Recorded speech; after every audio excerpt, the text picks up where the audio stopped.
Good morning friend, আপনারা কেমন আছেন? আশা করি ভালো আছেন। Welcome to my channel Siddiqana kitchen blog. আমি একটু বাইরে যাব টেম্পো করে, তা টেম্পো চলে এসছে, আমি এখন বেরোচ্ছি, একটু বাইরে যাব।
আমি চলে এসেছি মার্কেট থেকে। এখন দেখুন আমি রোদে আছি, আর কিছু কাপড় আছে, কাপড়গুলো আমি তুলবো।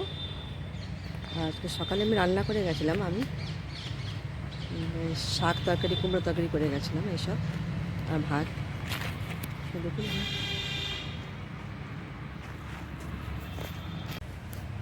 সব কাপড় আছে, এই কাপড়গুলো তুলে নেব। দেখুন এখানটায় এই সাইডে একটু যায়, এই সাইডে যায় না, একটু এখান থেকে পাইপ লাগানো হয়েছে বলে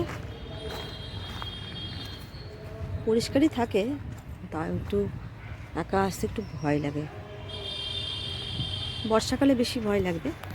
ঠিক আছে, এখানে দেখেছেন কত আম গাছ, এখানে কাঁঠাল গাছ, কাঁঠালটা হবে কি হবে না কে জানি, কিন্তু এখানটায় অনেক আম গাছ আছে লাস্ট অবধি। এগুলো এত মানে কে ঝাড়বে এত। দেখুন অনেক আম গাছ আছে, আর এখানটা অনেক পাতাও হয়ে গেছে। এত পাতা কে ঝাড়বে? ঝাড়ার মানে একজন ঝাড়লে তো হবে না, এখানে 2-3 জন ঝাড়লে তবে ভালো হবে।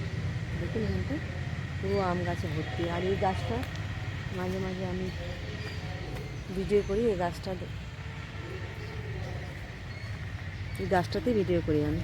আর দেখুন এখানটায় এই সাইডে রোদ নাই, এখানে ছাওয়া হয়ে গেছে, আর ওই সাইডেও আম গাছ আছে।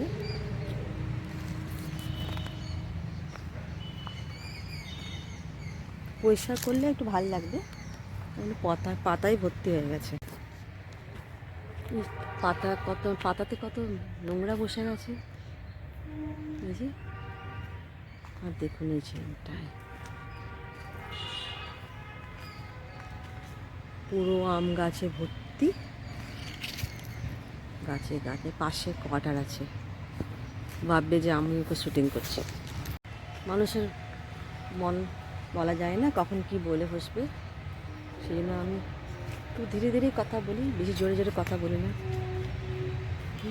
কেননা আমি যদি ভিডিও করি তাহলে ভাববে যে ওদেরকেই শুটিং করছি, আমি ওদেরকেই ভিডিও করছি, সেই জন্য আমি ফাঁকা জায়গায় আমি বক বক করি।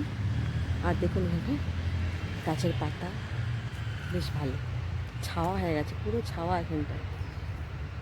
বেশি জোরে জোরে বললে বলা যায়, কিন্তু আমি বলি না, আমি আস্তে আস্তেই বলছি। কী সুন্দর লাগছে। আমি এখন খেয়ে নেবো কিছু, তারপরে আমি আবার এখানটা আসবো এই গাছের কাছে ভিডিও করতে।